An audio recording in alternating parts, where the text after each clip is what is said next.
Hey everyone, this is Ayana. I'm back with another episode of the Tiny Home Tours podcast. Today we have Paul Aubert, who is one of the founders of Noovo Vans. We're going to get into the story, not only of the conception of the company, but also just how the adventurous lifestyle found you and your French. What would you say? Not compadres. That's very Spanish. Maybe because I'm in Mexico, I'm thinking in Spanish. Compatriots? Yeah, you can say French compatriots. compatriots? Friends will be great. Friends, amis. Um, so yeah, we're gonna learn about his story, how adventure found them, and how that adventure turned into a company. So thank you so much, Paul, for joining me today. I'm so excited to share your story with our audience. Thank you very much. Hi, everyone. I'm very happy and excited to share this story with you all, and hopefully it can help some people to move forward and maybe inspire some others.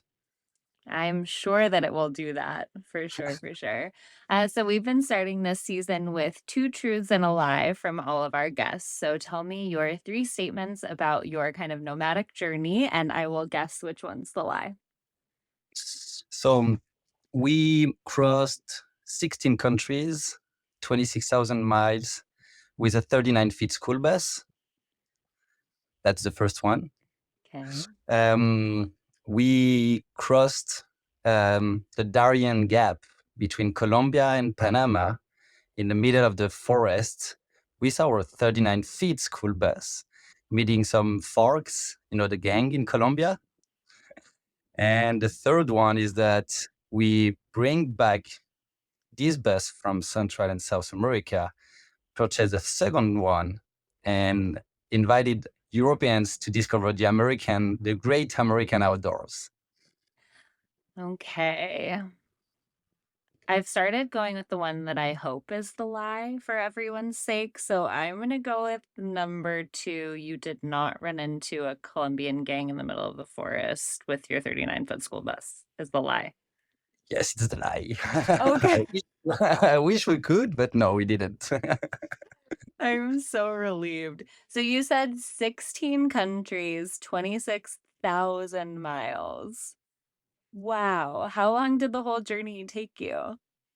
It took us 15 months to purchase the bus, convert the bus, and travel from San Diego to Buenos Aires in Argentina.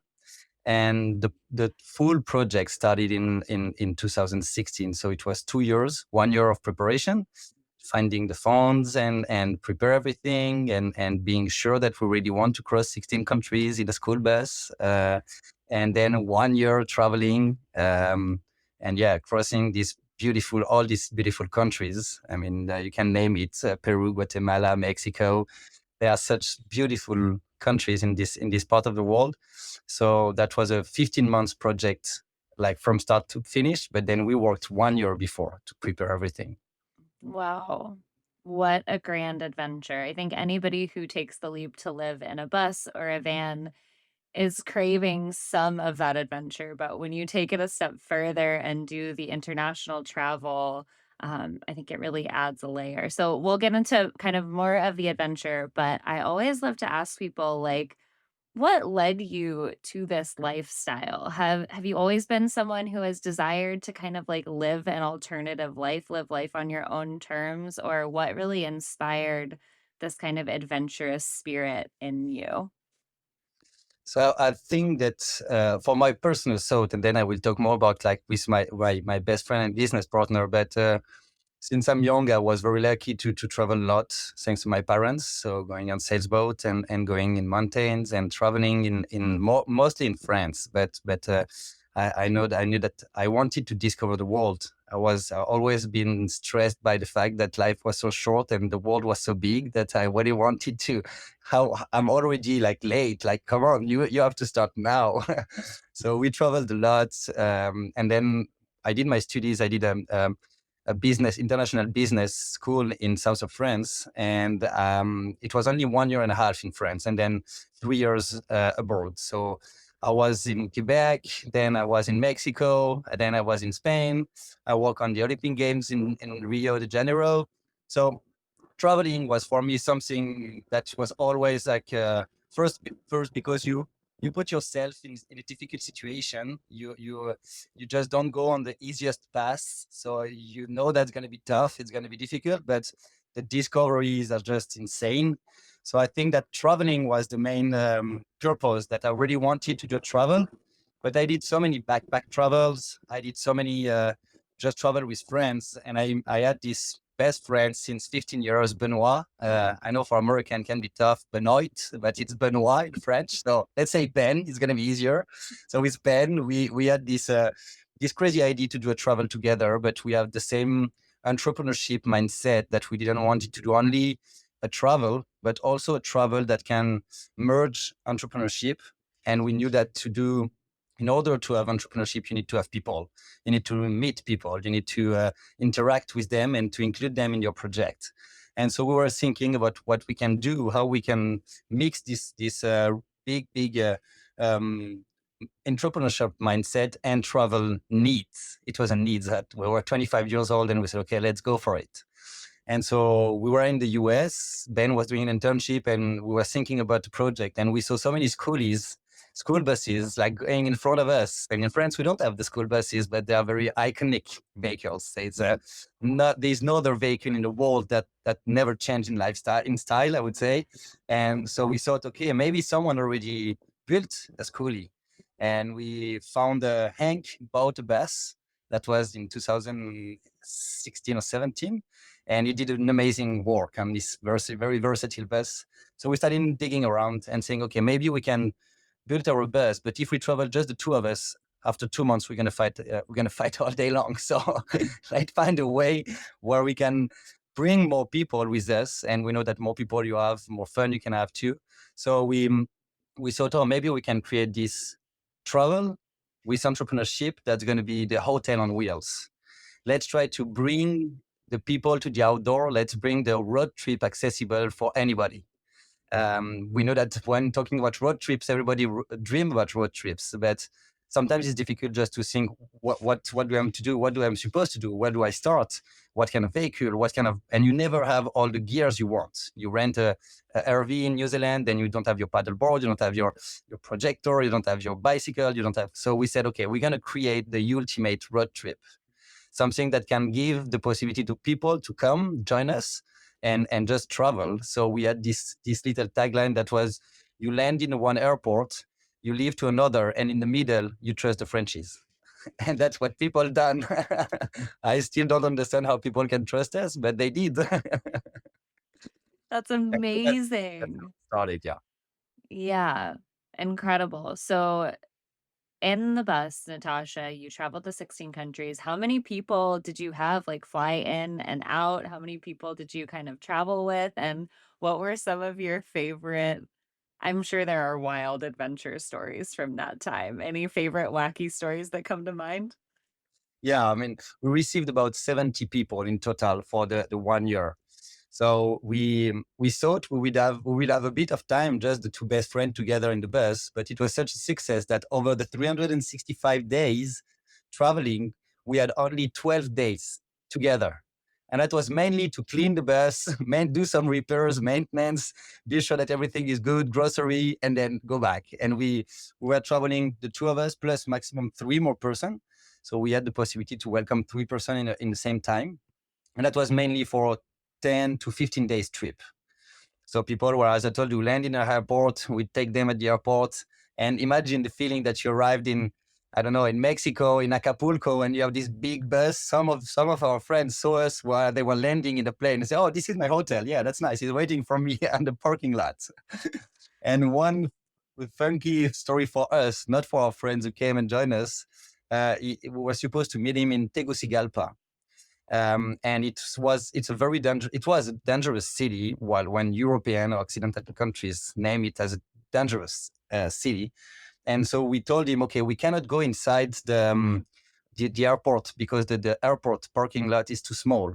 So what you're going to do is that we're going to wait you in front of the entrance of the airport, and we're going to catch you when we cross here. But lots of traffic. And it was a bit dangerous. And my friend landed in Tegucigalpa, and when he went out of the airport, he saw military with rifle, people telling him like, don't go out of the airport by yourself. You got to go in a taxi. And we told him, we're on the phone, okay, we're 2 minutes out, just go out and we're going to catch you on the road. And that's exactly what happens. He just left the airport, saw the big bus, say, hey guys, I'm here. And we took his all his stuff, throw it inside the bus, and decided to move forward and travel. But what was incredible during this trip is that if you travel with one buddy, you have like kind of you are traveling and doing this kind of the same ideal sports or activities because you share the same. When you have new person coming inside the bus, then they bring what they want to do. They bring how they are. So we have people that just say, I don't want to do nothing. I'm tired of my day, of my life. I just want to chill, and you do whatever you want. Some others that say, I want to do things every day. So that was changing our mindset and our travel. Our travel was just like led by what the people wanted to do. And so that was very, very exciting because the day before the customers were coming, we were like, okay, what do you think they're going to want? Like nothing, a little bit more, fishing, flying, whatever you want. And so that was the excitement of the travel, that people wanted to share different things, and even them for themselves, people who came depressed and told us it's a therapy. You are just giving me that you can live peacefully. I've think a lot about my life. I'm going to make some changement. And that was very interesting to see that everybody was taking it in a different way. Mhm. What a special thing to experience with strangers, like, you don't often get to experience the day in and day out stresses and joys and excitement and newness of travel with somebody you've never met before.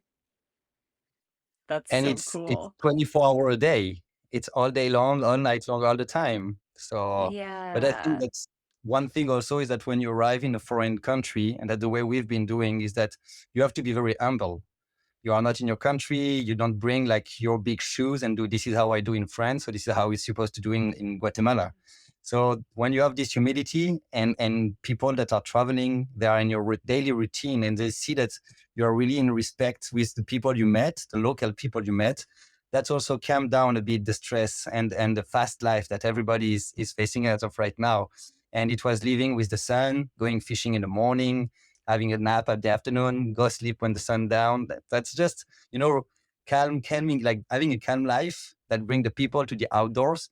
And that was something lots of people said, okay, I never experienced it, but I want to do it again. Just going back to the outdoor. I can do it. It's possible. Yeah, yeah, I think that is one of the things that drives so many people to van life. When you talk about what gets people into this lifestyle, it's those stories of, I remember going camping as a kid. I remember those times when life felt simpler and I was outside more and it wasn't this go, go, go fast paced. And so, yeah, what a special thing to be able to bring to people, just like come and taste this for a minute, because it can be life changing for sure. Definitely. And not having, because we had no internet, sometimes we had no energy, sometimes we had no hot water, sometimes we had no water at all. So you have to live like in a very simple way. And sometimes I saw some of the customers taking their phone and just scrolling, even if they had no internet, just like a reflex. And after the week, after like maybe 5, 6 days, they were like, it's been 2 days I didn't use my phone, not even for an alarm clock in the morning. I don't use my phone, just taking pictures. And it was interesting to see how you can just take one step back on your daily routine and enjoy the life. That means that you can you can live normally. And we had one customer who bring in his international internet SIM card, and he was working. So he was like, I was just wanted to work, and he was like, it's my dream. I always all my life wanted to work on the shore of a lake, then on the beach, and we told him, okay, you can do it. He said, yeah, now I can do it, and even did it. He did it after that. Say, okay, I just rent a van and go working in France, in the south of France. I said, yeah, all lifestyles were Amazing. possible. Yeah, it's a choose your own adventure, really, when it comes down to it. Incredible. How did you find kind of the safety aspect of international travel? I know this is my husband and I's first time in Mexico in the bus and Baja at that, which feels very traveler friendly. It feels like a well-trodden path that hasn't ever felt unsafe for us. Did you experience any kind of situations that made you feel uneasy, or what advice do you have for people who are maybe interested in doing international travel in a van or a bus but are nervous about that aspect? Yeah, I have plenty of advice. I think that first, when you are in Central and South America, speaking Spanish breaks a lot of barriers. When you talk to the cops, when you talk to the locals, we were very lucky. I think lucky, and we you get your luck, you take your chance also, because we never had any issues. Never. We never felt like we were insecure. The only moment we felt we had this feeling is when we landed in Paris and we took our taxis and people were starting fighting in the middle of Paris. So even after crossing 16 countries in the most dangerous countries in the world, still Paris was for us the most stressful part. But no, I think speaking Spanish was definitely something that helped a lot. And then, as I said just before, the humility when you arrive somewhere. I remember in Mexico, we arrived in Markelia, this little town, like a beach town, and we saw this restaurant that was very small, very tiny, just on the shore of the beach. And we told him, okay, can we park the bus? And then we do eat in your restaurant and we pay for the night. And he said, yeah, of course. And we started ordering some beers and we offered him a beer. And then we started talking with him. And after the discussion, he just said, here you are in your house. No, nothing gonna happen. You can leave the bus open. You can do whatever you want. And it was true. All these children were going inside the bus. They were taking our GoPros to record inside the kitchen. And the mom said, no, it's not clean. No, no, don't record that. So I think that's when you arrive somewhere, you just have to say, okay, thank you very much for welcoming here. And how can we share a moment? And that's as soon as you share a moment with someone, you see that we're not that different. And so people are starting to be nice. And I remember in Peru where we saw these cars following us since a long time. We arrived in a place where we were supposed to sleep and we started talking with the guy. We invited his family to have a little aperitif in French. So when you eat like some chips and beers. And at the end, an hour after, he went out of the bus and he's starting to whistle and the two cars just left. So it was just a way to warn us, I think, and to say you are not in your place. But then after that, he said, now you are in a secure place. Don't worry. Nobody going to bother you. We did meet a couple that were not speaking Spanish and they were in a schoolie too. And they had a bad experience with Mexicans. So I think there is also the luck. Sometimes you are at the wrong place at the wrong moment. But I think that the mindset is if you're on an open mindset and you try to be humble regarding the situation, that's the best way to do. And then, of course, not trying to show all your gears, to show that you have money, to show that because you are facing people that don't have anything. So when you try to show that, it's you have to be simple and humble, and that's for me the two rules that you have. And if you can speak Spanish, it's even better. Yeah, I think it's a good reminder, A, to rely on our humanity above anything else. I think it's really easy to be swayed by news stories or those stories of people having negative experiences and say, that's just something that is too out of my comfort zone, or that's too scary, or I don't want to do that. And I think when you make those judgments, then you lose the opportunity to have those really human moments like you're talking about, of just showing up somewhere with nothing but the smile on your face and even bad Spanish, and Yeah. just connecting on a human to human level. So I think, yeah, I'm so happy you didn't have any bad experiences. And I think that has a lot to do with, like you're saying, kind of your mindset going in and how you approach different situations. And they are friends. I mean, we met in all the countries. I can name one person in each countries that we met that I'm still in contact 10 years, kind of 10 years later, and we don't have the same mind, the same life. I'm in the US developing a business as an entrepreneur, and they are doing, they are fishers. They are like they have a little hostel, or they are. But the fact that we share this moment together, it's forever. We have it. We have it. We have 4 pictures, of course, but in the mind, it's like, okay, we had this moment together. the probability that I'm going to meet this person again in person is very, very low. I don't think I will go back to Tegucigalpa, or I don't think I will go back to these little towns. But we created it, and after all, it's something that we will never forget. And I keep saying with my business partner and best friend, do you remember Isaiah in Honduras? Do you remember Sasha in Mexico? It's all these people that we will never forget. So I think that is also the first thing, is trying to, when you do this kind of travel, you don't want to stay with you with the people you are traveling. Try to open why you go to Mexico, because you want to meet people of there. You want to understand how they live, how they react, and they are very funny. So you should go for them. Yeah, it is true. I think after you've been traveling for a little while, it can become kind of insulated. Like you have your home on wheels and kind of the group of nomads that you're traveling with. And yeah, expanding beyond that, whether it's nationally or internationally, I think is always a good thing to remember that you're traveling for a reason. So get out of the comfort zone, get out of the bus, get out of the group that you're with, go explore a little bit because there's so much to see and experience. Yeah, definitely. Mm. Did you I bet you turned so many heads in a 39-foot school bus driving down to Patagonia. It was crazy, but even sometimes, like we in Peru, for example, this friend with this guy we met, I remember the one of his children came. It was like 5 or 6 years old, and he went inside the bus. He ran everywhere, and he saw the shower, and he was like, "Mommy, mommy, they even have a shower." It was like something crazy to have shower. I remember in Honduras, where we had this little boy. I don't know where he was living, and we were walking inside the bus with Ben, and then he came inside, and we were playing Bob Marley. So don't worry, be happy. And he was behind us. So I don't worry, be happy. It was funny to see. And one day we were taking the breakfast, eggs and bacon. We're in the bed watching a French movie, and he opened the door, went straight to the bed, just put it in between the two of us. So we gave him our plates, and he was looking the movie in French, which he didn't understand. He was young, so when we were laughing, he was laughing just after, trying to make that he understood the movie.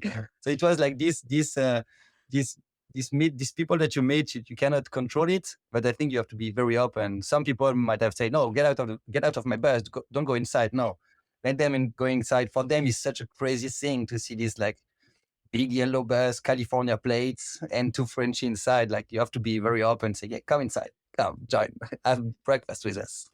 Yeah, yeah, and we chatted before about the school bus being kind of like a universal language of its own, and you mentioned it a little bit in the beginning, but it's a vehicle that inspires so much joy and nostalgia for people. Like, what a cool way to connect. Like, we notice it with the bus all the time. Anytime a kid sees the bus, they're like, "What? It's like your fort and it's your home." And I'm like, "Yeah, come inside. It's our tree house. Like, come see this."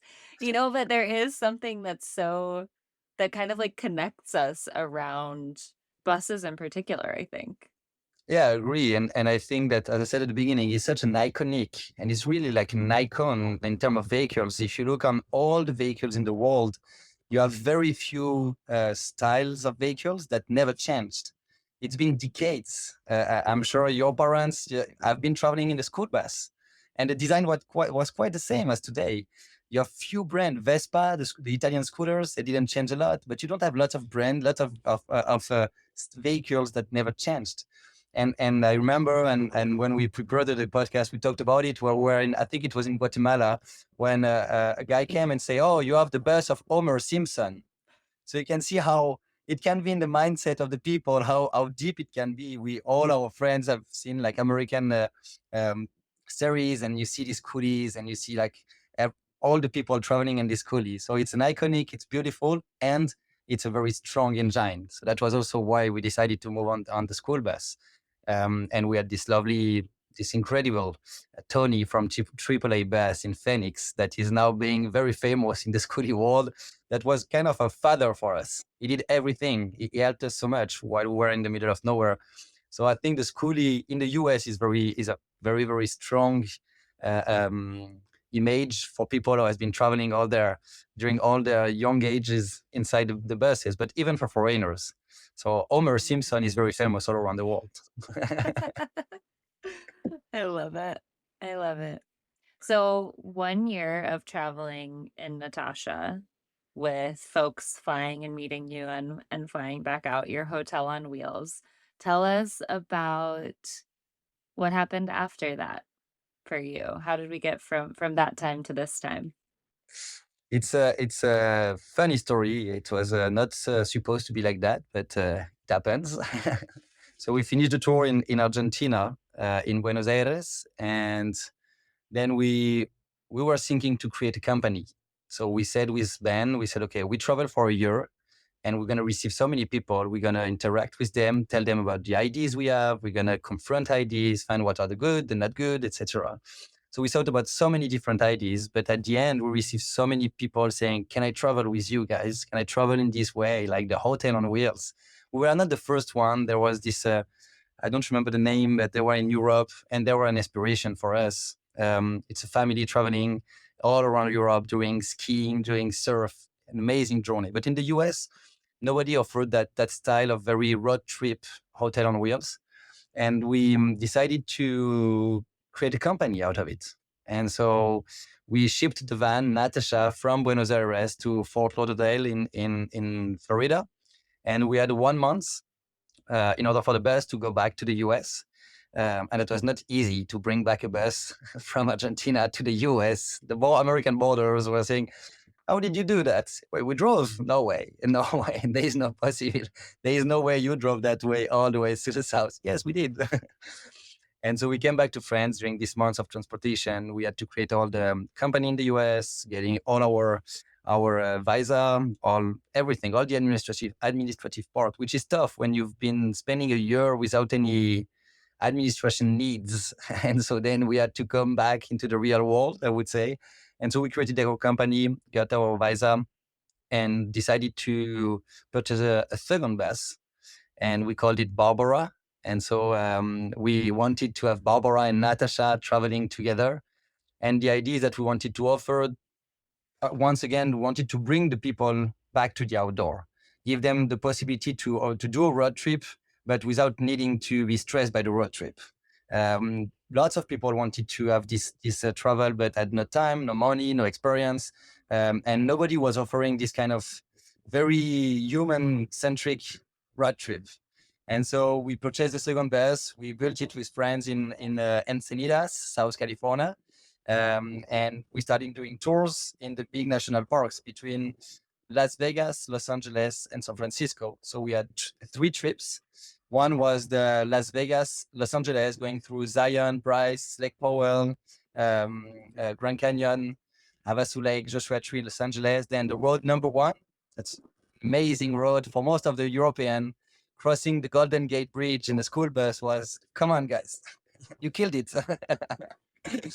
And then the last one was from San Francisco to Los Angeles, going through Yosemite, Sequoia Park, Lake Isabella, and then going back to Las Vegas. And so we studied, that was in 2018, end of 2018. And we did it for a year and a half. That was just insane. We received 300 people.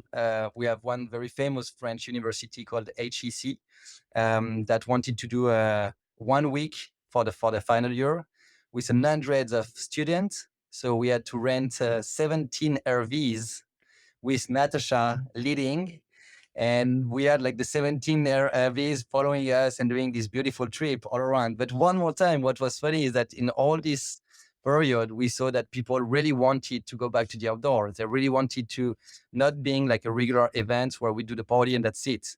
And so they went to a little national park in North San Francisco, then in Yosemite, then Napa Valley. Of course, we are French, so we had to do a wine degustation, wine tasting to be sure that the Napa Valley was good, and it's very good. And then we went to the West Coast on just north San Francisco. And I remember for the little story that we were in this beautiful bay, and they asked us if we could rent some surfboard. We said, yeah, of course. So we found 15 or 20 surfboard. We saw like these 20, 25 students in the water. And then we saw a local saying, "Oh, it's tough to be in the water here." I say, "What do you mean by like, what, is it dangerous?" He said, "Do you know the name of the bay?" I said, "No, it's called White Shark Bay." And we are looking about all these students surfing in these beautiful waves, crossing our fingers that no sharks, like, the little one that come like that. I say, no, please don't give it to me. Nothing happened. Everything was right. We didn't say anything until the end of the trip. So we were sure that we won't have any issues. So one more time, we did this.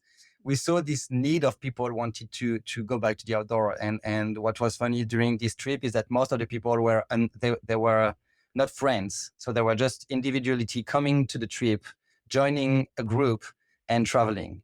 So we had some good moments, more difficult moments where people, unknown people spending 12 days together, day and night, can be sometimes more difficult than a regular travel. But one more time, I think that when you go out of the beaten path, this is where you create the best stories.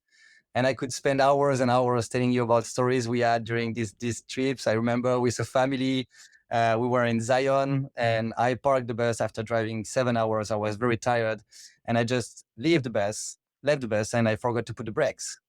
And we were just on the shore of the river, and so the bus was little by little moving toward the river, and we had the two front wheels just flying. And family say, "Paul, are you sure you know how to drive this bus? Because we're gonna spend 12 days with you, and brakes are something that looks basic to turn on when you stop somewhere." So I have like thousands of stories, but that was interesting to see that we receive grandmothers, we receive teenagers, any kind of people that were just, okay, I want to go to the outdoor. I want to discover these beautiful national parks, because that's true. It's when you look on the West Coast, it's amazing. You name it, Zion, Yosemite, Yellowstone, they are just insane national parks. And so that was 2019. In 2020, we were little bit more famous. So we had a lot of uh, um, bookings. All the year was booked. We were hearing about the COVID. We say, imagine they close the border. Imagine the world is shut down. And for us, it was just not possible. So we booked our campground. We booked all our activity for 1 year. And then we heard that it was more complicated. So we traveled very quickly to the US, and we arrived 4 days before the travel ban. Wow. We arrived in the US. We are three best friends, one Antoine, the third one joined us at this moment. And we had the two big buses. We purchased 6 coolie, short one. And we had a garage in Las Vegas, and that was it. So we are three friends. No, the economic world is shut down. More of our tourism activity is more than shut down. A garage and 8 buses. What do we do? What do we have to do? You have different possibilities. You can say, okay, it's done. Let's sell the buses, go back to France.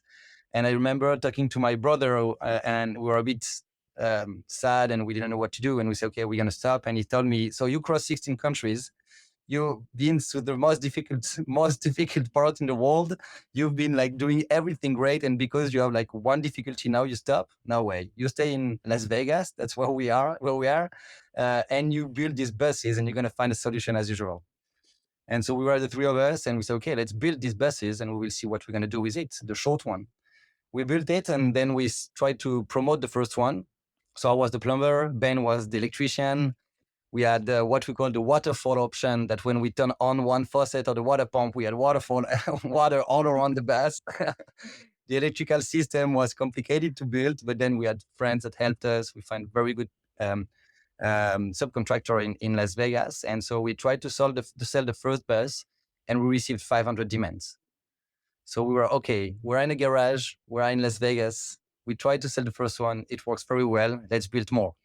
For the first year, we built about 6 vehicles, and as we were foreigners, no banks wanted to borrow us money, even $1,000. That was not possible. So we spent 2 weeks with $35 on the account, where you are scared of just looking at your wallet. You just don't want to go buy grocery. You don't want to order anything. You're just eating pasta and hoping that someone going to call you and buy this bus. And so then we sold one that helped you a bit, and then 2, 3, 4, 5, 6, and that was 220.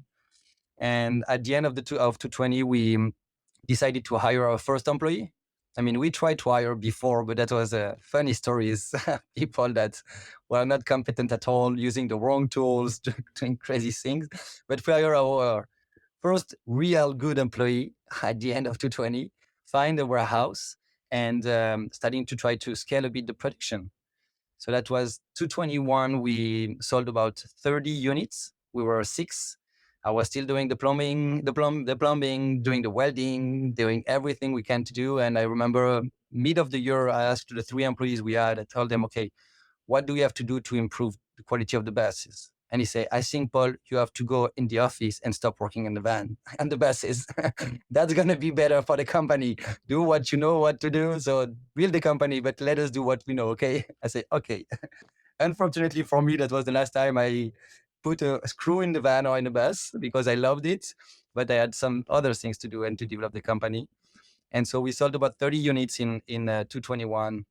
It was very exciting to see how people were reacting to our events, to our buses that then we switched to the van, the Ram ProMaster, and people sending us messages, incredible messages. You changed my life. I never thought I could do it. And thanks to you, now I can live my life as I wish I could do it before. So it was lots of very rewarding. We received lots of love. And so then you say, okay, I'm doing that for a certain reason and understand why I'm doing that. And 221, we decided to accelerate a bit more. So we did 60 events for our second year of activity. That was great. We saw also that in our target with the design we have, you can see a bit behind me, that we were targeting a certain people that were looking to be full or half-time living. And not by necessity, not because they had no money, because they wanted to have this lifestyle, but they never found any competitors or concurrent that could offer them this quality in terms of craftsmanship, in terms of energy. That's something that you really feel at home.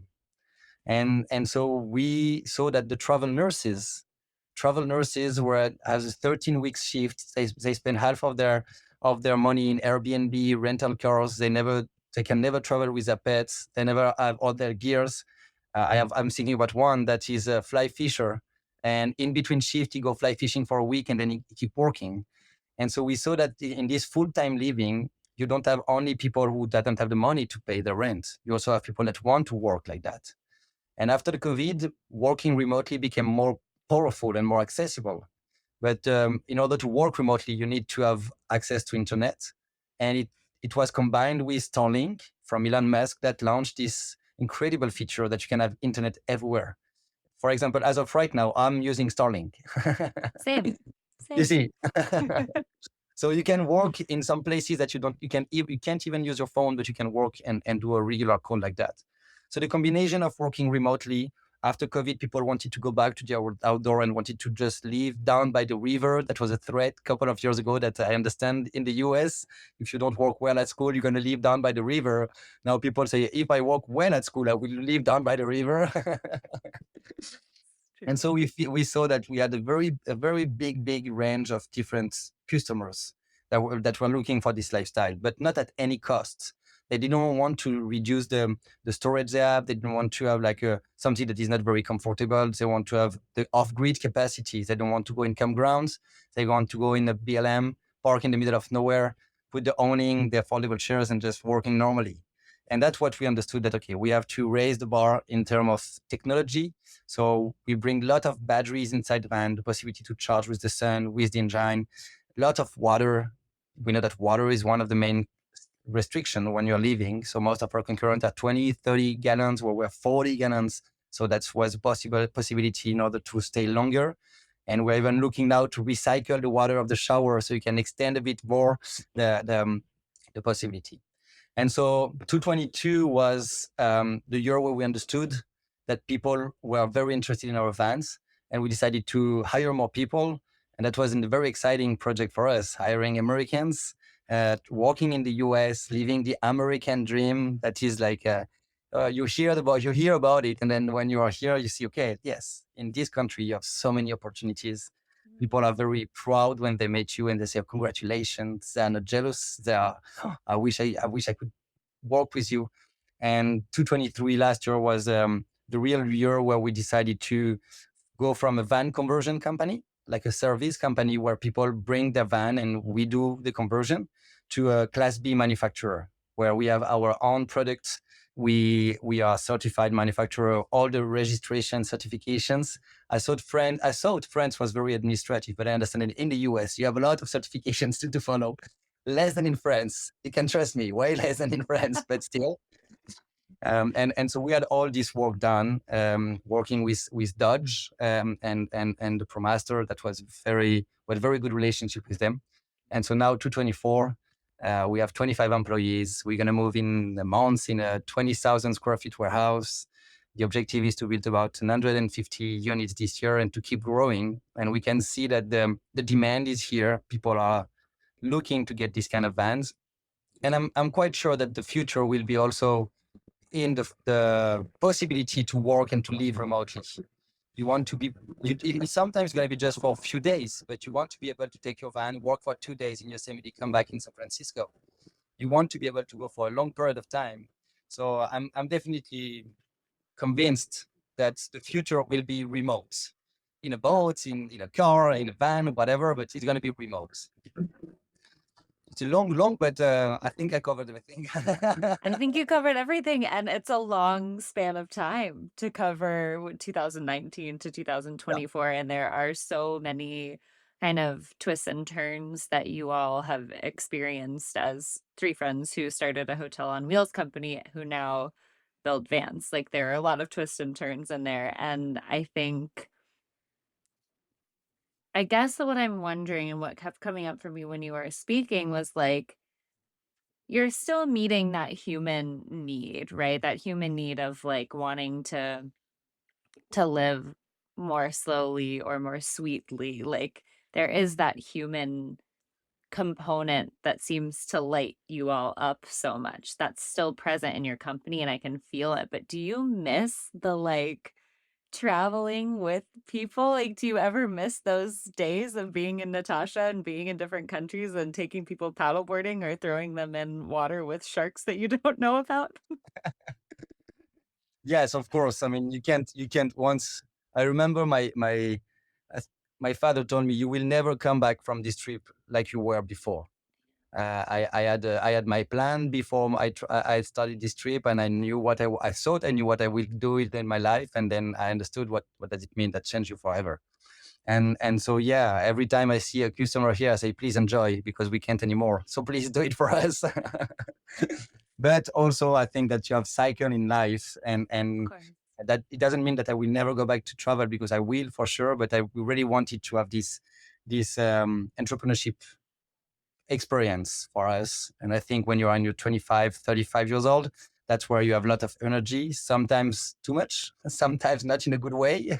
Sometimes you make big mistakes by low level of experience. But yeah, I miss that a lot. And this is why we try to use our vans to go for weekends.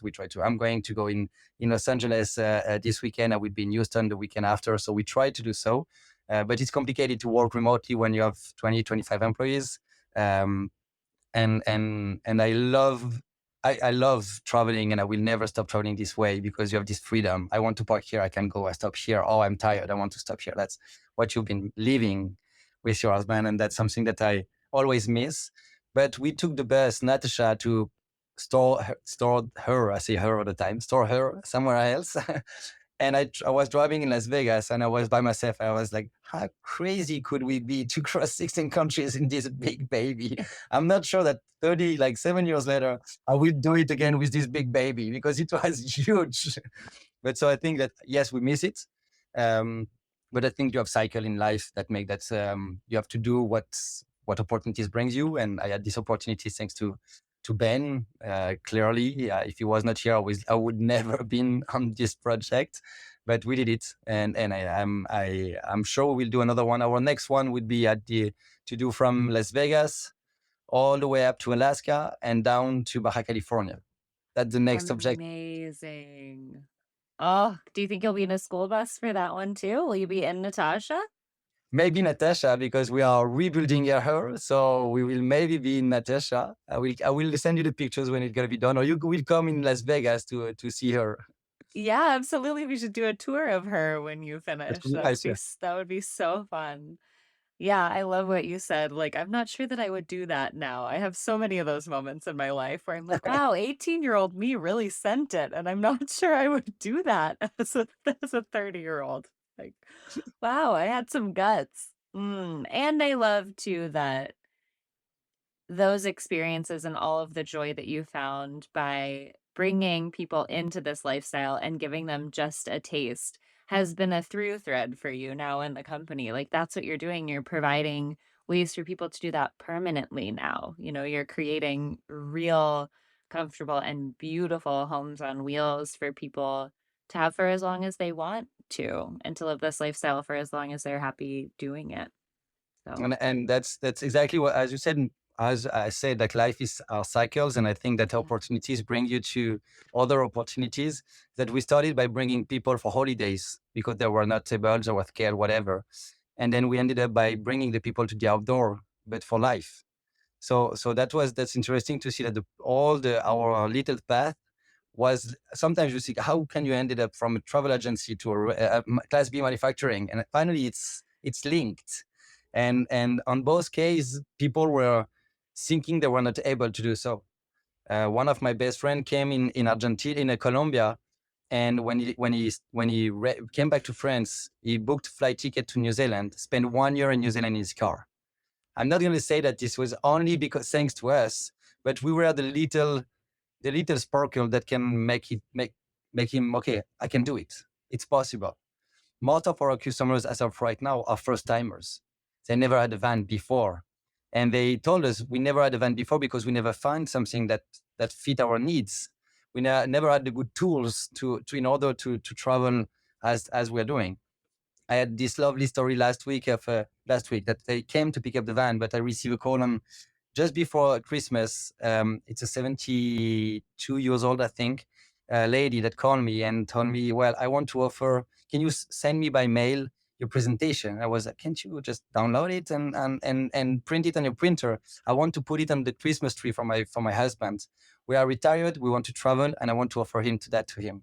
And they came, Linda and Ken, they came last week, pick up the van. I have a picture of him. He has a smile like a teenager, and it's just incredible. So that's also when we saw that people were waiting for a product like our.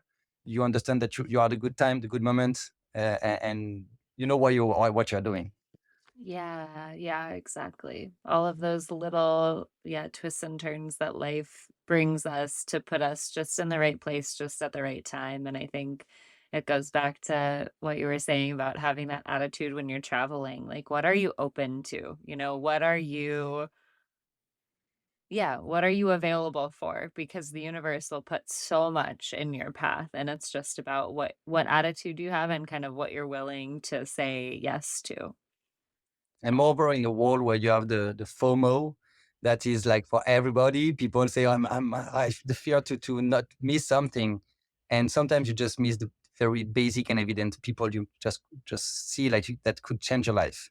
And we have so many people. I'm very impressed by how people in the US are kind. They help us a lot, but sometimes you are like, what are you looking in exchange? Like, what is the plan? What is like, where is the dark side? There's not. They're just helping you for nothing, and so you just think about it and say, I'm just thankful because since the beginning we have only people helping us, and we never. I mean, I'm besides the banks, I never had problems. Even now, they don't want to borrow us money. Come on, guys, help us. All right, if any bankers are listening to this podcast, give Paul an email, help him out. Oh my goodness. So what if you had to kind of distill your experience from 2017 to now down to like maybe 3 lessons? Like, I guess, yeah, what are the biggest lessons you've learned in sort of this entire journey? I don't want to be too uh, simple, but I would say give and you will receive it back. That's crazy. And I understand most of, as I say, people are kind, and I always ask them at the end. I say, "Why did you help me? What is your interest?" They say, "When I was your age, someone helped me." So For them, it's normal. And I will do the same. I'm going to receive my first intern from France on Monday. And we talked with Ben and he told me, of course, yes. Remember when you were his age, 20 years old, and you received your first internship? Go for it. So I would say give and you will receive back. I would say humility is very important in any case. Um, when I say humility is like facing an issue, don't think like, okay, you are the most important. Try to put your foot in the foot of the shoes of someone else or the person you're talking to. You can have so many different angles on the same situation, that saying that if something is not working, it's okay. Let's move forward. Keep doing, keep doing. And this country is insane for that. It's like opportunities is everywhere. So all the time we are disappointed for something, being you have another one coming here, but you have to look for it. So I say like be humble and open your eyes on what is possible. And the last point is the easy path is you won't have any issues with the easy travel, easy path, easy journey. Try sometimes to just, okay, if I have two choices, go on the difficult one. It's not going to be funny all the time. It's going to be stressful. You won't sleep well. You will have stressful moments, but at the end of the day, you will have incredible stories. And if you ask myself, the little Paul who is 10 years old, and you told him, you know what, you're going to live in Las Vegas and you're going to build vans, I would say, no way. Finally, I'm here and I love it. So I think that is also accept that it's not because you made a plan that you have to follow it. It's about that. These are the three one, I would say. Give and you will receive, be humble, and try to go out of the beaten path, try to move forward somewhere like you never thought you will. One of the things I learned when I remember going to Brazil, I took 7 hours of Portuguese and I arrived there and I was barely speaking Portuguese. And every night I was, what the hell are you doing here? You overestimated yourself. You can't learn a language like that. And after 2 months, tough 2 months, then that was good. I was on it and I was good friends and I spoke a bit Portuguese. And so it's not because it's difficult that it's impossible. And I think that's the main rules. Yeah. I don't have anything to add to that. Those are three really good life lessons, and three that I think this lifestyle teaches you really fast. And Yeah. I'm thankful for that. Um, that I think in general, just a positive way to go through life. And again, to just stay open to all of the possibilities that you couldn't imagine, because we can't imagine And everything that life has in store for us. it never happened as you prepared, as you wanted. You say, oh, it's going to be like that. Yeah, no, it's like that. No, exactly, exactly. Tell us what the future looks like for Nouveau. So I know you're a Class B manufacturer now. You said 150 units this year. Um, yeah, tell us a little bit more about where you all are headed. Well, there is plenty of exciting projects. I think the main one is that we are moving from a small warehouse, 6,000 square feet, to 20,000 square feet. So that brings a lot of new entrepreneurship challenges. That is how to scale a production. That is how to motivate your employees, how to have not 20 employees, but 40 employees, how to keep this company mindset. That's something we promote a lot. We're not looking for competencies, but for a good mindset. I ask the employees every day, when you arrive here, you open the door, please give me the smile. Give me one smile. You're going to make my day. Every day I have 20 guys coming in. Hey, Paul. I go back. But at least I have one smile. So I think this is one of the challenge. Keep building this beautiful company that we're doing, having employees that are happy and proud to be part of the Noovo family. We have a new model that is coming, calling the Noovo Plus, that we're going to release in May. I don't say way more, but it's going to be very interesting. It's always a bit stressful and exciting in the same way when you launch a new model, because you never know how the market going to react to it. So moving to newer house, having the new Noovo Plus, and then looking for the electrical vans. That's going to be long term. I think EV is going to be the future of the vans, because then you can charge your batteries of living space with the solar. You can see the improvement of the EVs coming on the market as of right now. So I think that's going to be very interesting to see how the market evolves with that. And in the long term, it's to have Noovo as the best option for people who want to live, work, and travel in their home and Wales. The idea, we have this tagline that we like, is that we want to give you an extension of your house and to give you the possibility to travel without any compromise. And that's our mission. We want you really our customers to go and travel and just enjoy the life. Mhm. Mhm. Amazing. Well, we'll link the website, all of the social as well, so that folks can find you and check out the gorgeous fans because they are so beautiful. Sure. And yeah, you can tell that they just come from a place of that like pure sense of adventure mixed with gorgeous aesthetics and function. So, yeah, thank you for creating such beautiful work in the world and for sharing your wild story with us. Yeah, I'm sure the listeners will find it exciting and exhilarating and inspirational. You know, who knows who will be flying to which country and living in a van or a car for how long after they hear this conversation. Just do it. I love that. I know Nike already took it, but I love this sentence. Just do it. They are very good in marketing back in these days, but yeah, just do it. It's sometimes it can be crazy, but if you have, and you don't need to have a lot of money, you don't need lots of anything. You just need lots of motivation. And one thing I didn't talk about is the passion. When you have the passion of something, I've looked at Steve Jobs videos last week saying that if you're not passionate about entrepreneurship, same for travel, it's too difficult. It's too tough, day by day and by day and by day and by day. It's too difficult if you're not passionate about it. So find your passion. Um, One thing I didn't tell you and to show you that we are really passionate is that we are living the three co-founders together with a fourth friend that came with our four wife or a girlfriend, one baby and two dogs. So we share this passion of common living and but we talk about work and travel all the time, all the time, all the time. So we are very lucky to found our passion at 25 years old. That's not the case for everybody. But I think that shading your passion is the main goal for everybody. That makes your life so easier. You never work, you never worry about anything. You just love your life. Yeah, it's true. It's almost like the phrase like work life balance doesn't exist anymore because your life and your work have all kind of melded together into what you enjoy doing. And so it's not about meeting some need in one area of your life and then trying to balance something. It's like much more of an integrated way of living, I guess I would say. Yeah. Exactly what I love to do. Yeah. That's not very good for our wife that ate when we come back at home and talk about business all day long. But that's part of the adventure, and they share this passion too. But yeah, that's that I think is the most important.